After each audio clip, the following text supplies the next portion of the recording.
Le langage le plus puissant, c'est le langage des sacrifices. C'est là que les divinités entrent en jeu. Le monde est contrôlé par les sacrifices, les divinités. Là, on ne parle pas des petits démons, comme l'apôtre Yves disait. Les démons, les divinités, certaines entités comprennent le langage des sacrifices. Psaume 5, verset 5 dit ceci. Rassemblez-moi mes fidèles qui ont fait alliance avec moi avec les sacrifices, par le sacrifice. Parce que le principe des alliances, c'est par les sacrifices. Et les alliances, ça parle, c'est-à-dire il y a une différence entre un contrat et une alliance. Une alliance parle sur toi et ta descendance, sur plusieurs personnes que tu as engagées. Un contrat, c'est juste entre toi et l'employeur. L'alliance parle sur plusieurs générations. Mais pour que l'alliance soit puissante, il faut des sacrifices. Beaucoup d'entre nous, là, tout le monde a été présenté à des esprits. Là qu'on dit que ton sang a une histoire, parce qu'il y a eu des sacrifices. Même si tes parents ont échappé, les grands-parents, les arrières, il y a eu quelqu'un qui a fait des sacrifices. Tout le monde qui est né là, la plupart, on a pris ton nombril, on a enterré quelque part. C'est un sacrifice. On a présenté par du sang. On t'a présenté à des ancêtres, à des divinités, par le sang. C'est un sacrifice. Pourquoi on ne met pas ça à la poubelle? Pourquoi on ne met pas ça dans un endroit particulier? Pourquoi Et ceux qui ont pris ça, ils disent quoi quand ils mettent ça en terre, au village? On te présente à des divinités. Ce sont des sacrifices. Ils interviennent toujours par des personnes qui ont la culture des sacrifices. Dieu. Ce n'est pas par n'importe qui. Quand Dieu veut débloquer des situations, il va chercher des personnes qui ont cette culture de s'offrir à lui. Quelqu'un dit Amen. Voilà. Donc, et le sacrifice, en fait, c'est quelque chose qu'on offre avec douleur, avec difficulté, avec peine. Ce n'est pas une simple offrande, c'est avec douleur, difficulté, peine. Ça te coûte cher. Et le sacrifice doit être dans les deux sens. Une fois que tu as accepté Jésus, Jésus a tout donné pour toi, tu dois tout donner pour lui. C'est le double sens du sacrifice. Quelqu'un dit Amen. Parce que le sacrifice, c'est une vie de consécration. Ça veut dire se mettre à part. Il dit votre être tout entier, c'est-à-dire votre corps, ton corps à Dieu. Tu ne fais pas n'importe quoi avec ton corps. On ne mange pas n'importe quoi, on ne laisse pas n'importe qui toucher le corps. La main ne va pas n'importe où dans le corps. Tu offres ton corps entier. Vos forces, donc tes capacités, ça doit être pour Dieu. Tes facultés, ton intelligence, ton intellect, tes talents, tout ça, tu dois lui offrir, consacrer à Dieu, mettre à sa disposition comme une offrande vivante. C'est-à-dire, tu es sur terre, mais tu t'offres à lui. Quelqu'un me dit Amen. Saint, c'est-à-dire quelqu'un qui est mis à part, qui veut toujours être... Imagine que ça, c'est tous les sacrifices qu'on a fait contre toi. C'est-à-dire depuis des générations. On t'a sacrifié. Bon. Sacrifié. Toi, quand tu es venu faire tes péchés, tu as couché gauche à droite, parce que chaque contact sexuel, c'est des alliances avec des esprits. Donc ton problème est jusqu'ici. Mais toi, tu es là, tu es à ce niveau. Bon, ce niveau, c'est même quand tu es déjà fort. Donc, tu es à ce niveau. Et tu es toujours dans les... Je viens à l'église quand je peux. Dans les non, on trouve des raisons pour ne pas venir. Non, je veux servir mes pasteurs, c'est parce que je n'ai pas le temps. Machin, pasteur, prie pour moi. C'est-à-dire, Dieu peut t'aider par moment. Le pasteur prie pour toi. Quand tu fais certaines choses, Dieu peut t'aider par moment à surpasser. Il n'y a pas de problème. Mais tant que tu ne t'offres pas en sacrifice, Dieu ne peut pas t'amener tout le temps à ce niveau-ci. Il n'y a que toi qui peux monter là. Et le pasteur peut t'aider par moment, la main, l'onction qui est au-dessus de toi peut te soulever un peu. Mais tu vas redescendre. Tant que tu ne t'offres pas en sacrifice, tu ne vas pas arriver là. C'est pour ça qu'il y a des gens qui ont des blocages permanents. Ils vont d'église en église. Ils demandent ceci, ils demandent cela. Mais c'est ton niveau de sacrifice. Tu sais, parfois, Dieu te dit fais ça. Donne-moi plus. Laisse ce travail. Laisse cette relation. Tu sais que Dieu te dit ça. Mais tu t'entêtes. Et tu viens à l'église. Et tu pries. Tu fais même des offrandes. Et tu jeûnes. Ce sont des sacrifices. Mais tu refuses d'obéir. Alors Samuel révèle quelque chose d'important. C'est que l'obéissance vaut mieux que les sacrifices.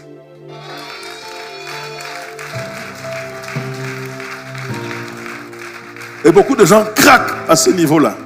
L'obéissance. Appliquer ce que Dieu dit, c'est supérieur au sacrifice. Alors le titre du message aujourd'hui, c'est le seul type de sacrifice qui te garantit la vie. Tout le monde transporte des blessures conscientes ou inconscientes.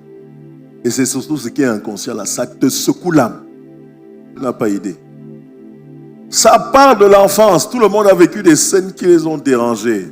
Blessantes, pas blessantes. Et ça t'a fait bizarre. Ça a secoué l'âme. Parce que tu n'étais pas prêt pour ce genre de choses. Il y a des choses que tu as vécues, tu n'étais pas prêt à entendre ça, normalement. À voir ça. Parce que souvent, on aime aller dans les choses très particulière, c'est-à-dire tu as vu des violences de papa qui trompe, tout ça. Ça t'a choqué, ça t'a boosté. Ça a secoué ton âme, ça a heurté ton âme.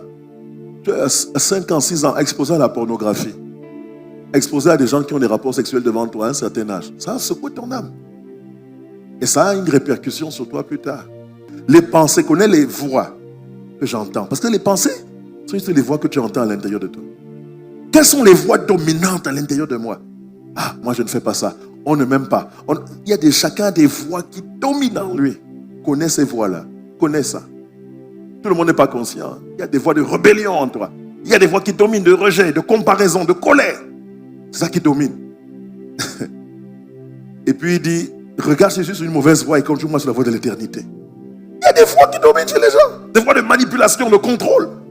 Chacun a ses combats.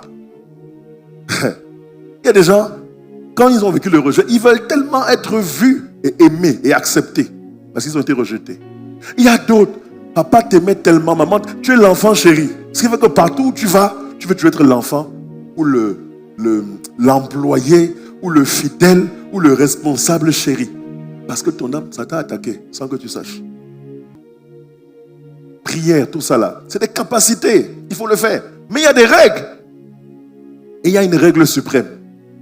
1 Corinthiens 12, verset 31, l'apôtre Paul dit, aspirez, recherchez, vous chrétiens, habitants de Corinthe, mais chrétiens de manière générale, tu as accepté Jésus, aspire aux dons les meilleurs. Fais attention. Aspire, recherche, désire les dons qui sont les meilleurs. Ne reste pas seulement comme ça, donc je viens à l'église dimanche, je viens de temps en temps, aspire aux meilleurs dons. Quelqu'un dit Amen. Mais il dit maintenant, je vais vous montrer une voie, un chemin par excellence. Il est en train de dire, il y a un chemin. Tu veux opérer dans certains dons, tu veux que Dieu t'utilise à un certain niveau. Pas pour toi, mais pour l'utilité commune. Parce que tu en as marre de voir les gens souffrir, tu en as marre de voir le règne du diable. Donc tu veux voir, tu veux que Dieu t'utilise à un certain niveau pour combattre ce qui se passe. Il y a une voie, il dit par excellence, donc c'est la meilleure voie, le meilleur chemin pour opérer dans ces dons-là. Et il va maintenant dans 1 Corinthiens 13, c'est ça qui suit directement, c'est le verset qui suit, la voie par excellence. Supposons que je parle les langues des hommes. Supposons que je parle les langues des hommes et même celles des anges. Si je n'ai pas l'amour, il dit, je ne suis rien.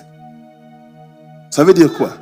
Dans le domaine spirituel, je prie jusqu'à un certain niveau.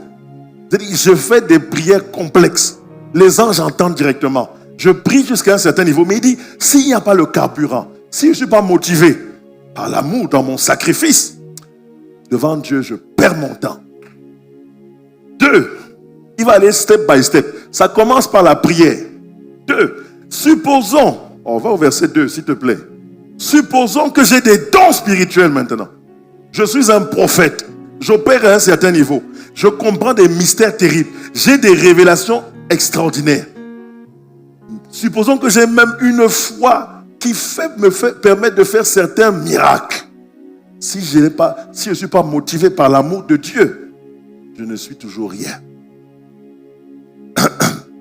Niveau 3 maintenant, il va plus loin.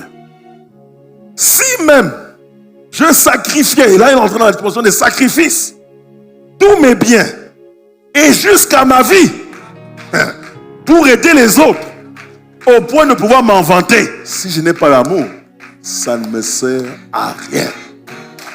Donc on peut atteindre un niveau de sacrifice, mais le carburant, c'est-à-dire le niveau suprême, malgré ton obéissance, le niveau suprême, ce qui jauge ton sacrifice, c'est ton niveau d'amour. Le niveau d'amour est, tu peux aimer Dieu, c'est aimer son prochain. N'oublie pas, comme soi-même. C'est une dimension très complexe. Quelqu'un dit Amen. Tu as fait des rites, tu as tenté des choses de manière humaine, mais ça ne te donne pas la paix. Tu as même peut-être posé des actes spirituels, mais tu n'as toujours pas la paix, l'assurance, parce que tu es chargé. Tu as fait des choses à l'église, pas pour plaire à Dieu, mais au pasteur. Tu es chargé. Ton âme là est chargée. Tu as vécu des choses qui t'ont offensé. Tu n'arrives plus à parler. Quand on demande ça va, oui, ça va. Et au fond de toi, pourquoi tu n'étais pas là? Non, je n'ai pas pu, mais parce qu'à l'intérieur de toi, c'est chargé. Non, il ne me comprend pas, il me juge. Tu es chargé. Jésus dit, ne va pas au pasteur, viens d'abord à moi. Je veux te décharger, je veux d'abord te libérer, je veux d'abord te consoler. Je veux te...